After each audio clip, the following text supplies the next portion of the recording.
TV 24 news ವಾಹಿನಿಗೆ ಸ್ವಾಗತ. ಹಾವೇರಿ ಜಿಲ್ಲೆಯ ಶಿಗ್ಗಾವಿ ತಾಲೂಕಿನ ಬಂಕಾಪುರ ಪಟ್ಟಣದ ಪುರಸಭೆ ಸಭಾಭವನದಲ್ಲಿ ಗುರುವಾರ ನಮಸ್ತೆ ಜುಲೈ 14 ದಿನಾಚರಣೆ ಅಂಗವಾಗಿ ಚಿಂದಿ ಆಯುವವರು ಹಾಗೂ ಸ್ವಚ್ಛತಾ ಕಾರ್ಮಿಕರಿಗಾಗಿ ವಿಶೇಷ ಕಾರ್ಯಕ್ರಮ ನಡೆಯಿತು. ಕಾರ್ಯಕ್ರಮದಲ್ಲಿ ನಮಸ್ತೆ ಯೋಜನೆ ಅಡಿಯಲ್ಲಿ ಆಯ್ಕೆಯಾದ ಫಲಾನುಭವಿಗಳಿಗೆ ಸುರಕ್ಷತಾ ಕಿಟ್ಗಳು ಹಾಗೂ ಆಯುಷ್ಮಾನ್ ಭಾರತ ಆರೋಗ್ಯ ಕಾರ್ಡ್ಗಳನ್ನು ಪುರಸಭೆ ಅಧ್ಯಕ್ಷರು, ಉಪಾಧ್ಯಕ್ಷರು, ಸದಸ್ಯರು ಮತ್ತು ಮುಖ್ಯಾಧಿಕಾರಿಗಳು ವಿತರಿಸಿದ್ದಾರೆ.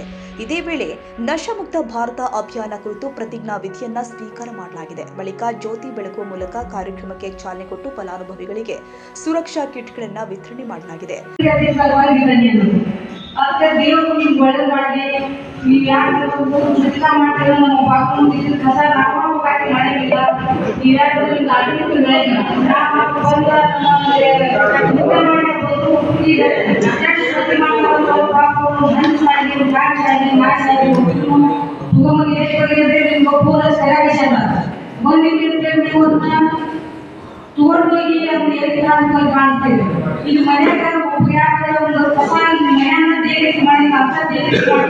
ಈ ಸಂದರ್ಭದಲ್ಲಿ ಪುರಸಭೆ ಅಧ್ಯಕ್ಷೆ ಮಮತಾ ಮಾಗಿ, ಉಪಾಧ್ಯಕ್ಷ ಆಂಜನೇಯ ಗುಡಿಕೇರಿ, ಸದಸ್ಯರು ಅದರಾಜು ಟೋಪಣ್ಣನವರ್, ರಾಜು ಬಡ್ಡಿ, ಬಸವರಾಜ್ ಕಟ್ಟಿಮನಿ, ರಮೇಶ್ ಸಿದ್ದುನವರ, ಮುಕಲ್ ಅಹ್ಮದ್ ಬೊಮ್ಮನಹಳ್ಳಿ, ಮುಖ್ಯಾಧಿಕಾರಿಗಳು, ಸಮುದಾಯ ಸಂಘಟಕರು, ಆರೋಗ್ಯ ನಿರೀಕ್ಷಕರು, ಕಮ್ಯುನಿಟಿ ಮೊಬಲೈಸರ್ಗಳು, ಪುರಸಭೆ ಸಿಬ್ಬಂದಿ, ಪೌರ ಕಾರ್ಮಿಕರು, ವಾಹನ ಚಾಲಕರು ಹಾಗೂ ನಮಸ್ತೆ ಯೋಜನೆಯ ಫಲಾನುಭವಿಗಳು ಉಪಸ್ಥಿತರಿದ್ದರು. ರವಿರಾಜ್ ಸಂಶಿ, ಹಾವೇರಿ.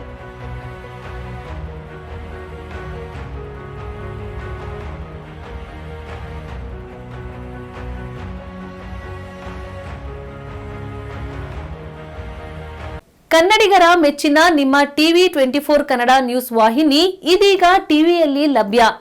ಕರ್ನಾಟಕ ಮತ್ತು ದೇಶ ವಿದೇಶದ 360 ಡಿಗ್ರಿ ಸುದ್ದಿ ಹಾಗೂ ಉತ್ತರ ಕರ್ನಾಟಕ, ಬೆಳಗಾವಿ, ಬಾಗಲಕೋಟೆ, ಧಾರವಾಡ, ಹಾವೇರಿ, ಗದಗ, ಬಿಜಾಪುರ ಜಿಲ್ಲೆಯ ಕ್ಷಣ ಕ್ಷಣದ ವಿವರವನ್ನ ಪಡೆಯುವುದಕ್ಕೆ ಟಿವಿ 24 ಕನ್ನಡ ನ್ಯೂಸ್ ವಾಹಿನಿಯನ್ನ ಲೈಕ್ ಮಾಡಿ, ವಿಡಿಯೋಗಳನ್ನ ಶೇರ್ ಮಾಡಿ, ಕಮೆಂಟ್ ಮಾಡುವ ಮೂಲಕ ನಮ್ಮ ವಾಹಿನಿಗೆ ಸಹಕಾರ ನೀಡಿ ಮತ್ತು ಚಾನೆಲ್ ಅನ್ನ ಸಬ್ಸ್ಕ್ರೈಬ್ ಮಾಡಿ. Thank you.